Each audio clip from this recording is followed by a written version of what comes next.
You a police officer? Do you need my assistance? I'm armed security officer. So you're running red lights? I wasn't able to get my lights down.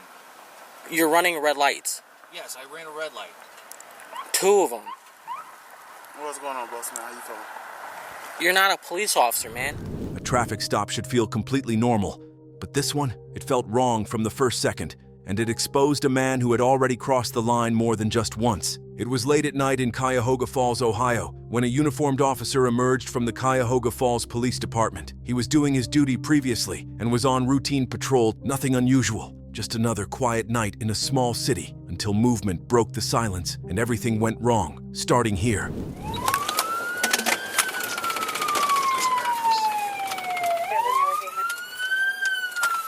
Okay. They're stopped. Buckles are independent. The officer witnessed a car blast through 2 red lights. It wasn't planning on slowing down, nor hesitating. The car ignored traffic laws, moved at high speed, the kind that instantly flipped regular patrol to not-so-normal patrol anymore. So the officers did what all officers do. Lights on, pull over, and conduct a traffic stop. Hey man, you guys aren't police officers. You can't I didn't say that I was. You can't be running red lights, dog. And then when lights and sirens mean stop, and I keep going. Now, before I tell you who was actually inside that car, stop for a second. Hit that subscribe button, because this story only gets wilder. All right, the vehicle came to a stop, and inside were 2 men. One of them immediately admitted carrying a firearm on his person. That's no small detail, you know? This makes officers change their behavior. Let's just say, they become instantly alert. With your right hand, grab your car keys and throw them out a window.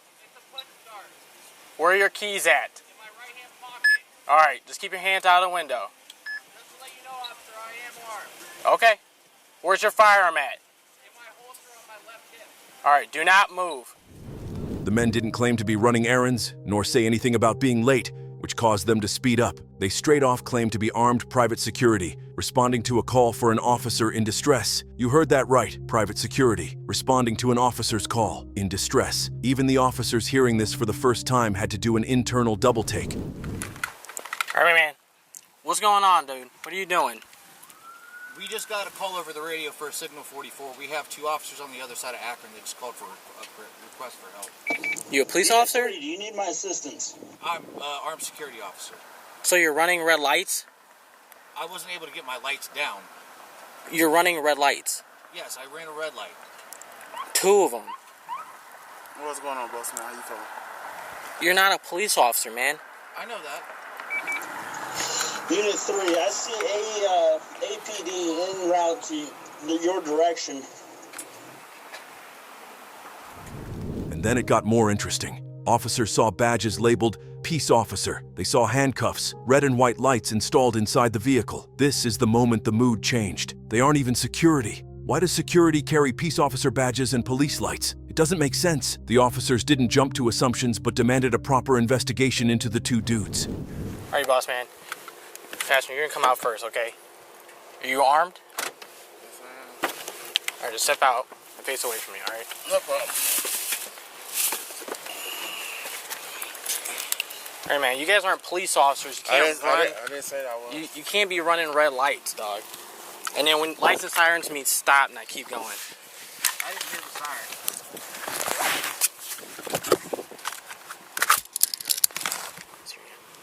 We got an assistance call outside.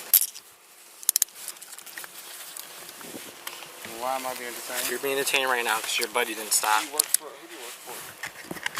Yes, sir. Why do you have a badge for peace officer? Are you a peace officer? No. You can't wear that, right? Okay. No problem. Alright, I got you. Do you have a concealed carry permit, sir? Sir, do you have a concealed carry permit? Mm-hmm. Do you have a concealed carry permit? He was talking to me. I'm trying to Walk listen this way. to him. Just answer, do you have CCW or not? No. You Hey, don't? he won't hang tight, man. All right, back here. I'm not running nowhere, sir. I got you. Just going to work doing security. I got you. I got you. You seen me before. At Buckhouse, up Right. here. Okay, we're gonna come in here. Okay. The dudes claimed to be a part of private security, admitted to carrying guns because of their job, and said that their badges were for identification. They were also said to be responding to an officer in distress call. But the problem is, none of these claims, in fact, matched the pattern that officers were seeing. You see, security companies have nothing to do with authorizing peace officer badges unless there's some kind of sworn status. Counties don't have officers working undercover through private security firms, and responding to officer distress calls is usually not their responsibility. That's what actual police dispatch handles, not some private contractors driving through red lights. Where are the cup keys at? I can't do nothing right now. Gotcha, man. You're just being detained right now because your buddy should have stopped when he should have, okay? No problem, no problem. Do you have any other firearms on you? No. Anyways, the officers ran checks and secured the firearms. One of the guns was stolen from Birmingham, Alabama. At this exact moment, the situation became even messier. The real police officers could clearly tell that this wasn't just some suspicious activity anymore. It was a crime. Under U.S. law, a stolen firearm means someone committed a theft, received property they shouldn't have, and they face federal-level charge possibilities. And sure enough, the investigation confirmed the gun was legitimately stolen property. 784 radio, serial on a firearm.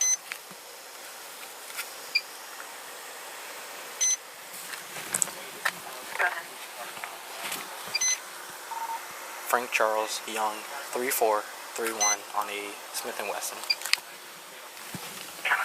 It's clear. Copy. Can you send that shift commander, please? Affirmative, on.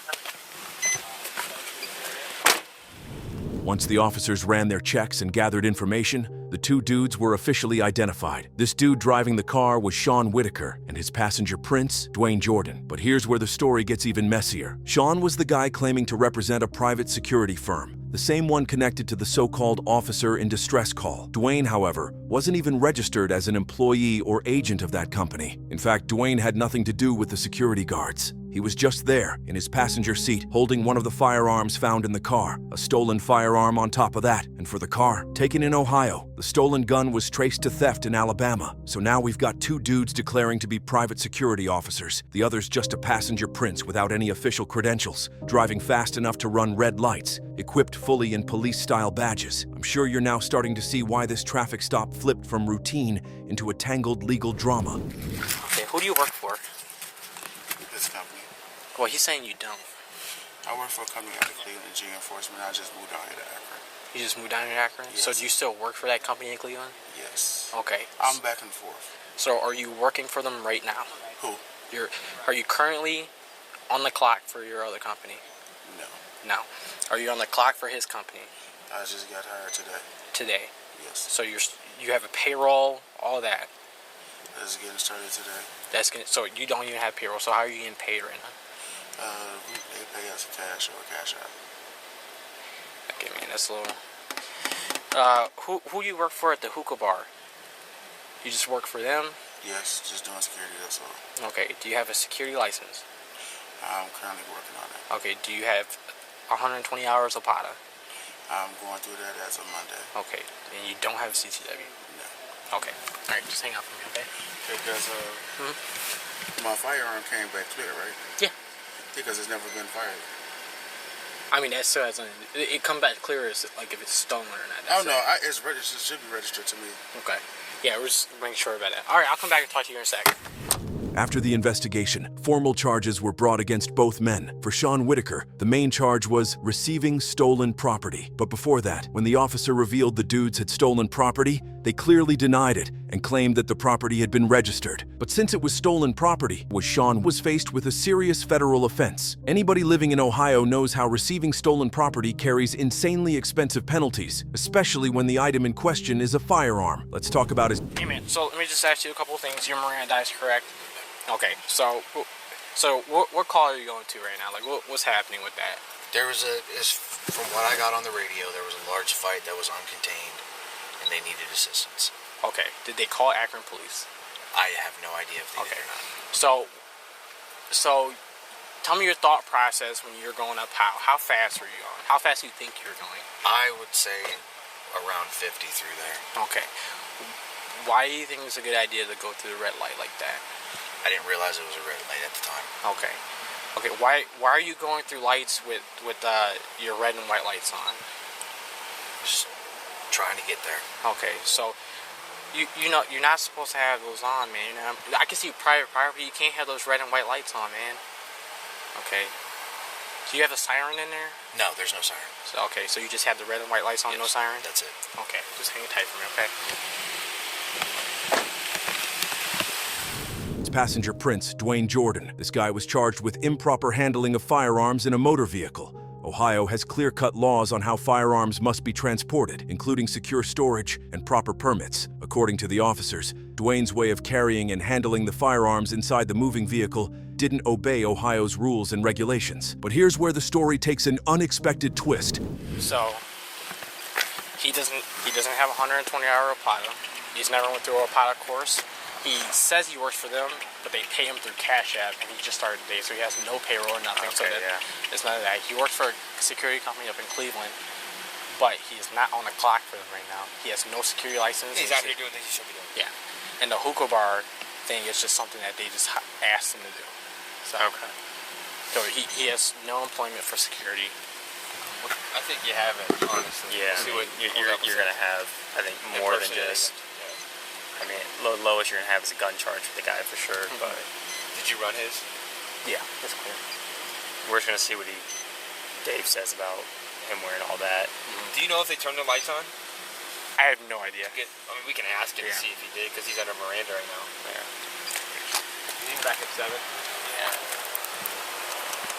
You want to ask him? Yeah, that's it.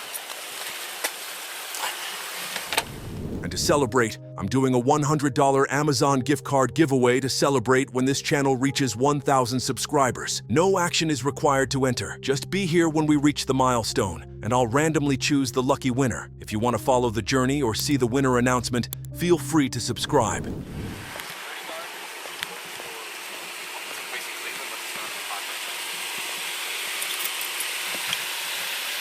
He's displaying Ohio peace officer on his chest. Did he identify himself like that, or just based on the badge? In the body camera, you could hear the police officers, along with their supervisors, discussing what to do next with the dudes. Given that the badges were labeled as peace officers, the flashing red and white lights on the vehicle, and the two dudes claiming to respond to an officer in distress, you might be thinking that police impersonation charges would follow. After all, they were impersonating a law enforcement officer, and it's considered a serious crime in every single state. But the officers didn't formally charge them with impersonating police officers, and this decision surprised many who later got to know about this case. Just the other guy's supervisor's coming down right now. Did you ask him about what's up with the badge? Yeah, he didn't have much to say about it. Everything is, he's working on it. He doesn't have a security license. He's never went through an Opata course. He says he works for them, but he just started today, and they pay him through Cash App. He's not on the clock on his other security company, and the hookah bar thing is just something they asked him to do. That's the passenger. Yeah. The driver's more legit. He's an actual security guy, but the issue with him is he ran a red light. He's got red and white lights. He's running hot to calls. He's running hot to calls. Can't have red and white lights. I think they're supposed to be amber and white. Green. Amber and green and amber. So that's how he's driving? Yeah. So he was going eastbound how, and he went through the red light there. And then when I turned around, I turned my lights on, the red light, wherever the mall and stuff is, he hit the car. Supervisor. And he did admit to having, when he was coming down this road, having the red and white lights on.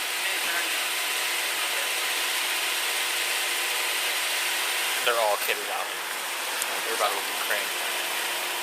He said he was doing 50-something down how. He had the red lights on. And He had them on? Yeah, he said he had them on. Okay. And it's just moving so fast. Basically doing the job of a police officer, I think, while doing that. Running What was he doing though? Where was he supposedly going They're somewhere? going to a fight call over at the hookah bar that they're working security. So why are they not there in the first place? But why? Well, it's because despite appearances and claims, the investigation and evidence didn't prove criminal intent to impersonate a law enforcement officer. Sure, the badges were there, the lights were suspicious, but legally speaking, without solid evidence, impersonation charges can be tricky to sustain in court. So, while the law recognized the possession of stolen property and firearm violations, it stopped short of calling this outright police impersonation.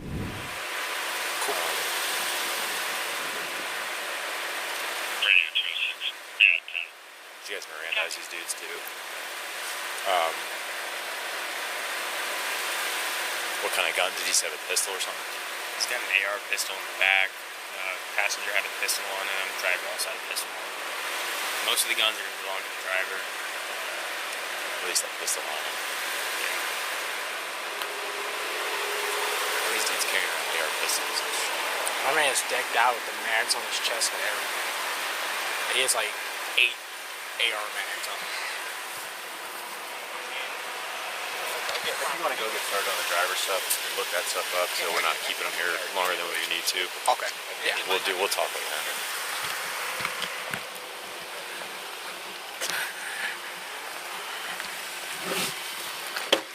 Hey man, so you understand what's going on right now, okay? You are under arrest, okay? Alright, so I'm not gonna talk to you about it right now. I gotta get the other guy and deal with all his stuff real quick, but we'll talk about more of it later, okay? That makes sense?